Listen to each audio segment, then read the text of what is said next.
ان سے گر فیض یاب ہو جاتا، مہتاب آفتاب ہو جاتا، جا سکا میں نہ بامِ جانہ تک ورنہ عالی جناب ہو جاتا۔ کہا جاتا ہے کہ پاکستان میں سیاست کے مہتاب سے آفتاب ہونے کے لیے بھی فیض لازمی ہوتا ہے۔ یہاں جس کو فیض ملا، اقتدار کا ہما راتوں رات اس کے سر پہ بیٹھ گیا، اور جو فیض سے محروم ہوا، دیکھتے ہی دیکھتے اقتدار اس کے ہاتھ سے ریت کی طرح پھسل گیا۔ حضرت خواجہ معین الدین چشتی اجمیری نے تو حضرت علی حجویری گنج بخش کے فیض کے بارے میں کہا تھا، گنج بخش فیض عالم مظہر نور خدا، ناقصاں راہ پیر کامل، کاملہ راہ رہنما۔ لیکن ہماری سیاست میں یہ فیض مبینہ طور پہ نظر نہ آنے والا فیض کہلاتا ہے۔ گزشتہ 50 سالوں میں اقتدار پانے والا کوئی بھی حکمران یہ دعویٰ نہیں کر سکتا کہ وہ اس فیض کے بغیر ہی وزیر اعظم بن گیا تھا، یا اقتدار تک پہنچنے کے لیے اس کی اپنی محنت یا مقبولیت ہی سب کچھ تھی۔ ہاں، فیض پا کر وزیر اعظم بننے کے بعد اور فیض سے محروم ہونے کے بعد عوامی لیڈر بننے کی کہانیاں ہماری سیاست میں ضرور موجود ہیں۔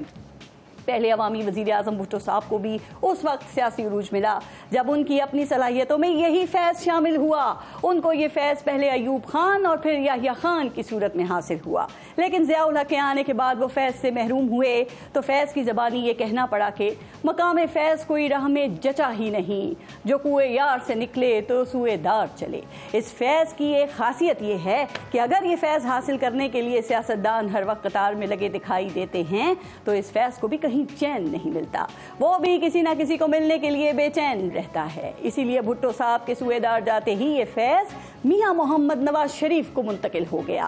اس فیض کی راہ میں اونچ نیچ آئی، لیکن یہ فیض ضیاء الحق کے بعد بھی کسی نہ کسی شکل میں جاری رہا، اور پھر 2011 میں کہا جاتا ہے کہ اس فیض کو گوہر شناس نگاہ نے بانی پاکستان تحریک انصاف کا انتخاب کر لیا، اور بانی پی ٹی آئی اتنے خوش قسمت نکلے کہ ان کو صرف کام کا ہی نہیں، نام کا فیض بھی مل گیا۔ اس فیض نے نہ صرف بانی پاکستان تحریک انصاف کو اقتدار کی معراج تک پہنچانے میں ساتھ دیا، اور اس ساتھ کے ساتھ ساتھ حکومتی اور اقتداری طاقت سے مبینہ طور پہ خود کو بھی فیضیاب کرنے کے ان پر الزامات لگتے رہے۔ اس فیض کی بانی پی ٹی آئی سے جب اس فیض کو دور کیا گیا تو وہ ایک عدم اعتماد سے ہی ڈھیر ہو کر جیل چلے گئے۔ ان کے جیل جانے کے 1 سال بعد فیض بھی اسی راستے کا مسافر ہے، لیکن بانی پاکستان تحریک انصاف کی طرف سے خود کو الگ کرنے پر بقول امجد اسلام امجد صورتحال یہ ہے کہ وہ اب جو دیکھ کے پہچانتے نہیں امجد ہے کل کی بات، یہ لگتے تھے کچھ ہمارے بھی۔ اور ساحل لدھیانوی کی نظر میں کچھ یوں کہ مطلب نکل گیا تو پہچانتے نہیں،